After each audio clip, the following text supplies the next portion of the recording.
Giulia, tu rappresenti un'associazione, una rete globale che si occupa di sensibilizzare o comunque accendere i riflettori ancora di più sulla patologia che riguarda la carenza o comunque l'assenza di collagene sesto nell'organismo. Ehm,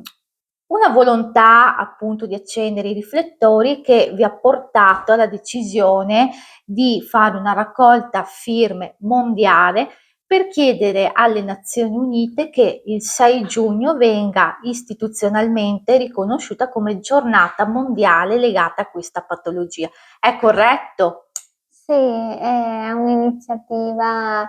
nata 2 anni fa da un gruppo di pazienti italiani,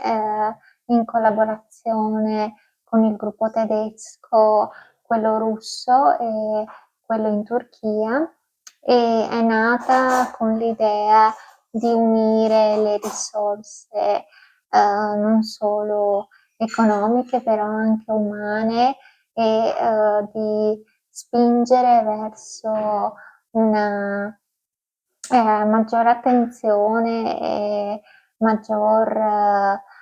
sensibilità verso nuovi progetti di ricerca e di studio per queste malattie rare, che sono dovute appunto a un'assenza di collagene sesto, e questo collagene sesto porta a patologie molto invalidanti. Dunque siamo motivati per rallentare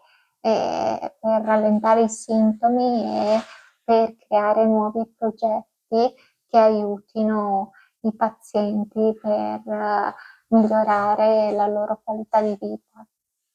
Qual è lo stato attuale della ricerca e soprattutto come se la passa il mondo della ricerca legato generalmente alle patologie rare in Italia? Beh, ad oggi per questa malattia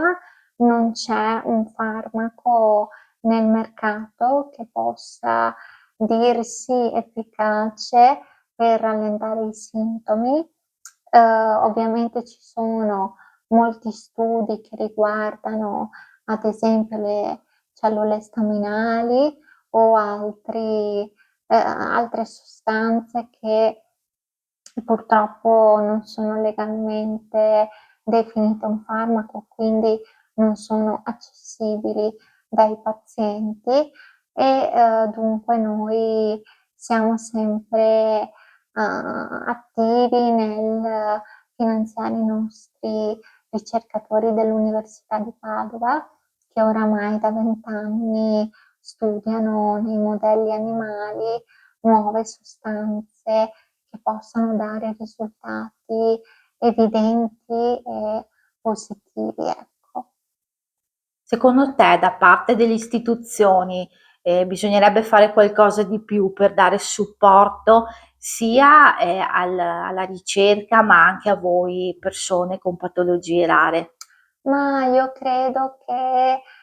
senza una presa in carico dello Stato non ci sarà mai quella svolta che noi pazienti aspettiamo, e noi lo vediamo anche nei nostri ricercatori, che per la metà del tempo sono al lavoro per ricercare nuovi finanziamenti, e noi vorremmo appunto che loro dedicassero interamente il loro tempo a lavorare concretamente sulla ricerca. Quindi noi lo vediamo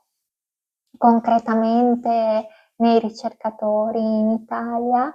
che molte volte sono costretti ad andare all'estero, in Inghilterra o in Germania, per avere comunque i finanziamenti adeguati. È anche per questo che abbiamo creato questa rete internazionale, perché sappiamo benissimo che tanti ricercatori italiani sono all'estero. Qual è la speranza o comunque l'augurio che ti fai e che fai a questa rete globale per il futuro? Beh, di essere sempre più grande e di essere sempre più concreta e più determinata nel poter comunque aiutare noi pazienti in tutte le parti del mondo, perché se siamo concretamente uniti possiamo alzare la voce, invece se rimaniamo divisi e distanti avremo sempre le nostre piccole lotte da